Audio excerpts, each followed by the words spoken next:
지금 긴급 속보가 떠서 제가 확인 좀 하겠습니다. 참 기가 막힌 양쪽 속보입니다. 공수처장, 연합뉴스입니다. 공수처장 윤 대통령 소환, 통지, 수령 거부, 그 다음에 적법한 절차 취하겠다. 이렇게 적법한 절차를 공수처장이 지금 법사위에서 발언한 게 기사가 제목으로 나왔고요. 윤석열 측, 부른다고 가는 게 법치 아니야. 적법 절차 따라 응할 것. 내란 수기의 피의자 윤석열 측에서 부른다고 가는 게 법치 아니야. 적법 절차 따라 응할 것. 여기도 적법 절차 얘기하고 수사기관인 공수처장도 적법 절차에 따른다고 그러고. 자, 그러면 객관적으로 제가 묻겠습니다. 먼저 법무부 차관. 네. 누가 적법 절차를 지금 지키고 있는 거예요? 윤석열 측에서 얘기한 적법 절차가 맞습니까? 제가 이제 구체적인 발언 내용을 확인해 보지는 구체적인 못해서 발언 내용을 제가 얘기하고 있잖아요, 지금. 네. 기본적으로는 공수처에서 적법한 절차에 따라서 진행을 했고 거기에 대해서 일단은 불응한 것으로는 이제 파악은 됩니다만 그 구체적인 내막에 대해서는 또 살펴야 될 것 같습니다. 얼버무리지 마시고 수사기관에서 소환을 요구하면 가야 돼요, 안 가야 돼요? 출석 요구에 대해서는 일단 응해야 되고 정당한 사유가 있으면 근데 안 협의는 가고 할 수는 있어요. 있습니다. 안 가고 내가 부른다고 가겠냐? 안 가. 부른다고 가는 게 법치 아니야. 수사기관의 소환 통보를 법치가 아니라고 주장하고 있어요. 법을 다루는 법무부 장관 직무대행으로서 이게 맞는 말이에요? 일단 원론적으로 말씀드리면 수사기관의 소환 통보가 있으면 원칙적으로는 응하는 것이 맞지만 다만 다른 어떤 정당한 사유가 있으면 일정은 조율할 수가 있습니다. 이건 원론적으로 말씀드린 부분이고 이 구체적인 사항에 대해서는 제가 더 내막을 좀 확인해야 될 것 같습니다. 다시 한번 법무차관. 네.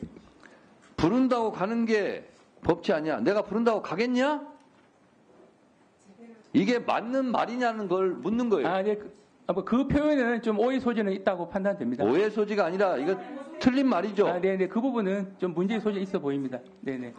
자, 그러면 서울 고검장 출신 조은석 감사원장 대행, 감사원 수관은 아니지만 제가 검사 출신에 묻겠습니다. 검사하실 때, 수사하실 때 예. 피의자를 소환 통보하죠? 예, 했죠? 많이 했죠? 예. 수사하면서. 네. 그런데 그 피의자가 내가 부른다고 가겠냐? 그건 법치 아니야. 이렇게 얘기하면 네. 네, 맞습니다. 안 부르겠습니다. 그렇게 한 적 있습니까? 없습니까? 다른 분 수사는 잘 모르겠고요. 수사라는 게 기본적으로 수사의 성격이 다 다른데 기본 사건의 비중이 크고 중요한 사건 같은 경우는 검사가 사건을 주동해야 된다는 것이 기본 원칙입니다. 끌려가는 게 아니라. 그렇습니다. 예. 자, 그러니까 피의자 소환을 했어요. 검찰에서. 예. 내가 부른다고 가겠냐? 안 가. 그러면 네, 알겠습니다 하고 수사 안 합니까? 아니면 긴급 체포합니까? 그러니까 간단한 거예요.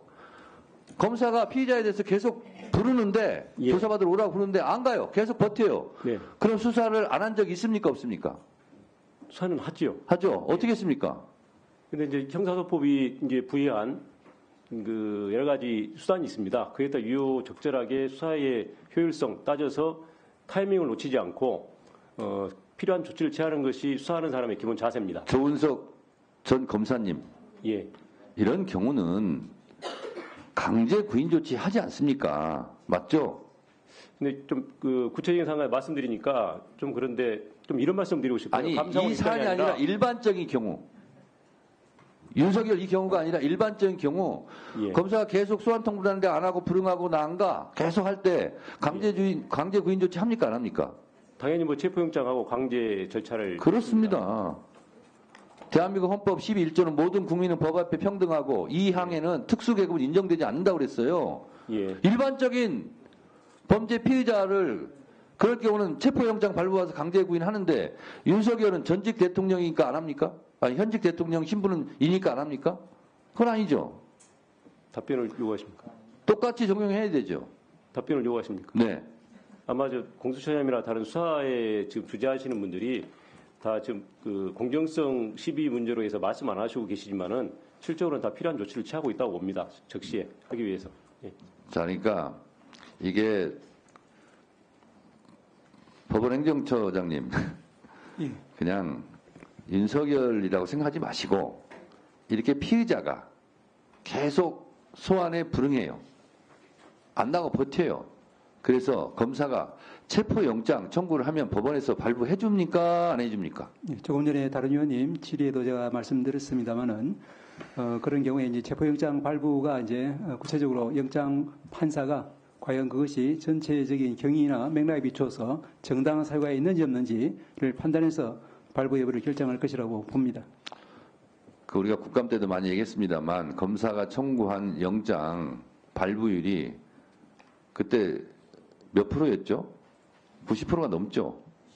압수수색 영장을 말씀하시는 것 같습니다. 압수수색 영장도 대부분 영장 발부하지 않습니까? 근데 이렇게 여러 차례 수사기관의 소환에 불응하고 버티고 있으면 검사가 영장 청구하면 100%가 아니라 200% 다 내주지 않았습니까?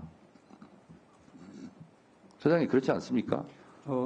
이제 불응한 사유라든지 횟수라든지 이런 부분도 다 참작해서 영장 판사가 원칙에 따라 잘 처리할 것이라고 믿습니다. 비상계엄도 분통 터지고 분노할 일이지만 이 윤석열의 태도 있지 않습니까?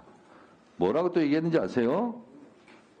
윤석열 측에서 변호인단 같은데 내란죄 성립 안 된답니다. 그럼 뭐예요? 비상계엄이 뭐예요? 그러면 내란죄가 성립이 안 되면 이렇게 버티고 있고 반국민적 저항을 하고 있는데 그리고 소환에도 불응하고 있는데 뭘 이렇게 미적거리냐는 거예요. 긴급 체포영장 발부받아서 즉각 잡으러 가야지. 이러니까요. 윤석열도 밉지만 수사기관도 법원도 국민들한테 다 미움사는 거예요. 그런 상황을 아시기 바랍니다. 참 답답합니다.